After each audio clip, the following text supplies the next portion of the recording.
विपक्षी एकता की बैठक पर पीएम मोदी ने बड़ा हमला बोला है। पीएम ने विपक्षी दलों पर जोरदार हमला बोलते हुए कहा कि 24 के लिए 26 होने वाले दलों का हाल कुछ है और माल कुछ है। साथ ही कहा कि बेंगलुरु में कट्टर भ्रष्टाचारी सम्मेलन हो रहा है। पीएम ने कहा इन पार्टियों ने लेबल किसी और चीज की लगाई है और प्रोडक्ट कुछ और है। परिवारवादी पार्टियों की दुकान की यही सच्चाई है।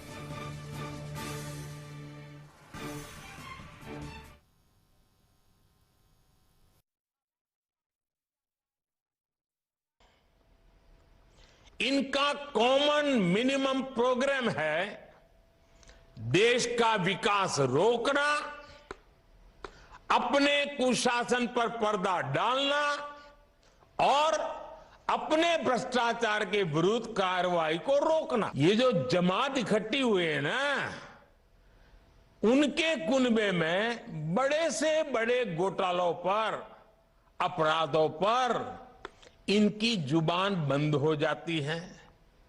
जब किसी एक राज्य में इनके कुशासन की पोल खुलती है तो दूसरे राज्यों के ये लोग फौरन उसके बचाव में तर्क देने लगते हैं। विपक्षी दलों की बैठक का बेंगलुरु में चल रही है। बैठक का आज दूसरा दिन है। इस बैठक में कांग्रेस समेत कुल 26 दलों के नेता शामिल हो रहे हैं। बैठक में राहुल गांधी, सोनिया गांधी, मल्लिकार्जुन खड़गे, सीएम हेमंत सोरेन, नीतीश कुमार, लालू यादव, ममता बनर्जी समेत कई नेता मौजूद हैं। बैठक में विपक्षी मंच का नाम, संयोजक साझा रणनीति, देशव्यापी जन आंदोलन और राज्यों में सीट बंटवारे पर चर्चा हो सकती है। बैठक में 400 से अधिक सीटों पर बीजेपी के सामने विपक्ष के सबसे मजबूत प्रत्याशी को उतारने की रणनीति बनाने के लिए समिति बनाई जा सकती है। बैठक के बाद सभी नेताओं के द्वारा एक साझा प्रेस कॉन्फ्रेंस की जाएगी जिसमें मीटिंग के बारे में जानकारी दी जाएगी।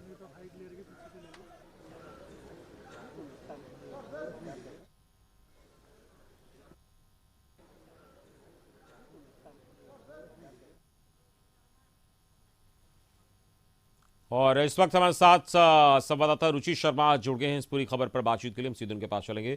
रुचि, विपक्षी दलों की बैठक बेंगलुरु में चल रही है और झारखंड से सीएम हेमंत सोरेन इसमें शामिल हो रहे हैं। और अगर झारखंड की बात करें तो इस बैठक को लेकर किस तरीके की सियासी प्रतिक्रियाएं आ रही है?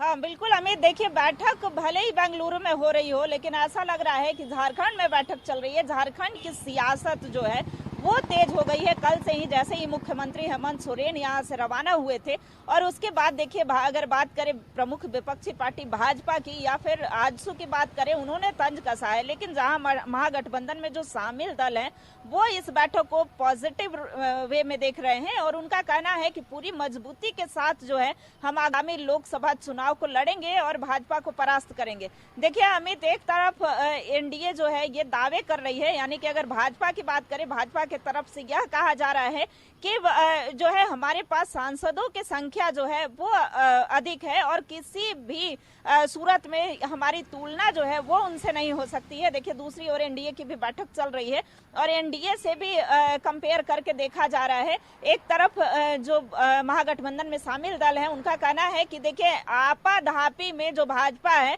वो एनडीए में जो घटक दल है, छोटे छोटे दल हैं, उनको एकजुट कर और ये बैठक बुलाई है। आज से पहले इन 5 वर्षों में ये बैठक क्यों नहीं करने की याद आई इन्हें। तो कह सकते हैं कि एक तरफ इनके पास 26 दल हैं, जो विपक्षी दलों की बैठक हो रही है तो उसमें 26 दल शामिल हैं।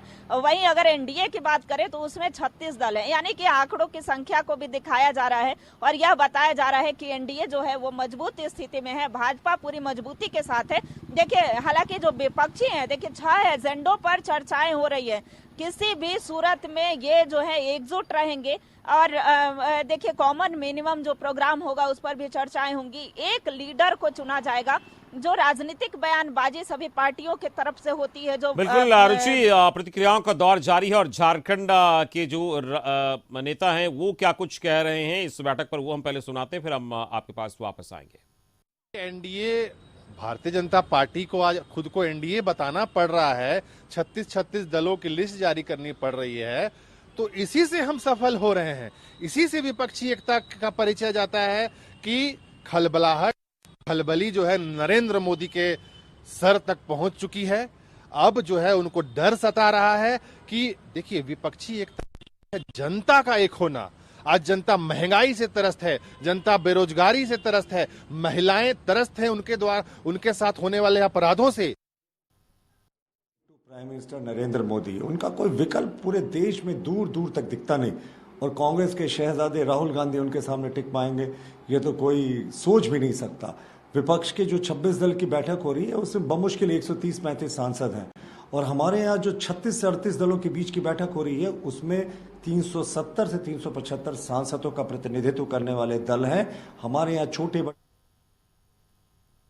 तो हमने प्रतिक्रिया आपको सुनाई किस तरीके से आरोप प्रत्यारोप का दौर चल रहा है। संवाददाता रुचि शर्मा हमारे साथ जुड़ी है। रुचि, हमने इस वक्त दर्शकों को सुनवाया कि कैसे प्रतिक्रियाएं आ रही है। एक और एनडीए के जो नेता हैं वो ये कह रहे हैं कि हमारा कुनबा बड़ा है और देखिए हम इतनी बड़ी मीटिंग कर रहे हैं, हमारे प्रतिनिधित्व ज़्यादा करने वाले लोग हैं। दूसरी ओर विपक्षी दल के लोग ये कह रहे हैं, जो महागठबंधन के लोग हैं, कि हमारी वजह से अब एनडीए और भाजपा को मीटिंग करनी पड़ रही है, यही हमारी जीत है। तो कुल मिलाकर आरोप प्रत्यारोप का दौर चल रहा है और इससे स्पष्ट हो रहा है कि 2024 का मुकाबला बड़ा रोचक होगा। बिल्कुल अमित, देखिए 2024 का मुकाबला आपने सही कहा कि रोचक होगा।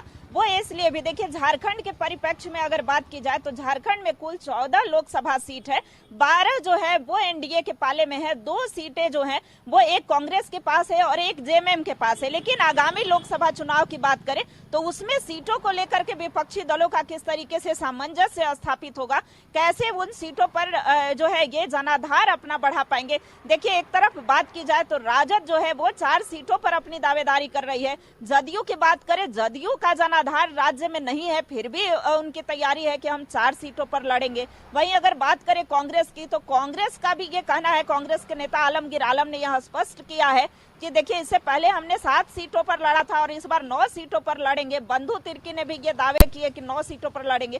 तो देखिए झारखंड मुक्ति मोर्चा एक अलग राग अलाप रही थी कि हम जो है बड़े भाई की भूमिका में रहेंगे, यानी कि झारखंड मुक्ति मोर्चा भी ज्यादा से ज्यादा सीटें चाहेंगी।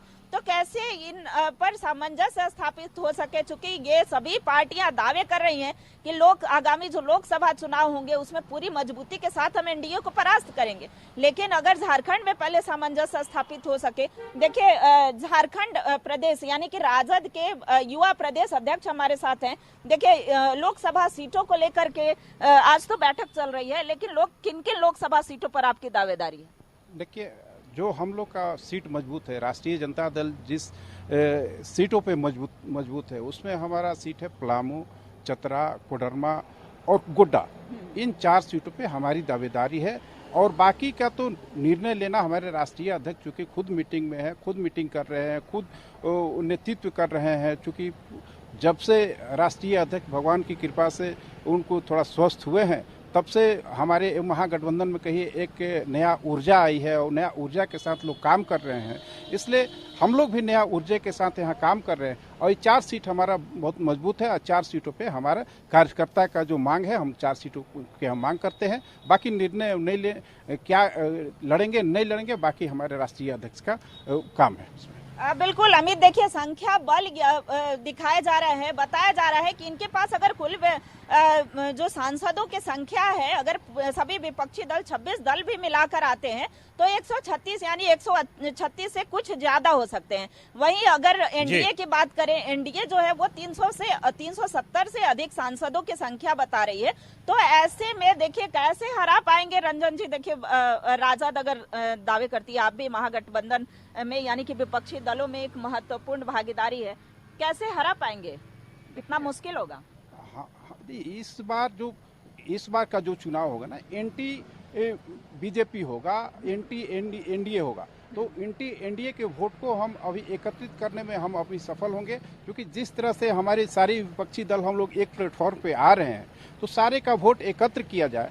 उनके भी उनकी भी दल है, लेकिन उनसे ज़्यादा दल हमारे पास है और हम लोग विपक्षी दल एक होके हम लोग काम करेंगे और काम करेंगे तो मतलब निश्चित ही हम 4 सीट पे हम अपना जीत। मुद्दे क्या क्या होंगे? मुद्दे क्या लेकर के जनता के बीच जाएंगे? जनता के बीच बहुत मुद्दे हैं। जो मुद्दे बोल के आए थे, हमारे देश में जो सरकार बनी थी, महंगाई का मुद्दा है। देखिए आज आज क्या टमाटर के क्या स्थिति है, जो हमारे गरीब खाते हैं, गरीब चले रुचि, इस पूरी बातचीत के लिए बहुत बहुत शुक्रिया आपका। और रुचि शर्मा हमारी संवाददाता बता रही थी किस तरीके से वहां पर यह बैठक को लेकर जो सियासी हलकों में चर्चाएं हैं वो और भी ज्यादा तेज हो गई है और वार पलटवार का दौर भी शुरू हो गया है।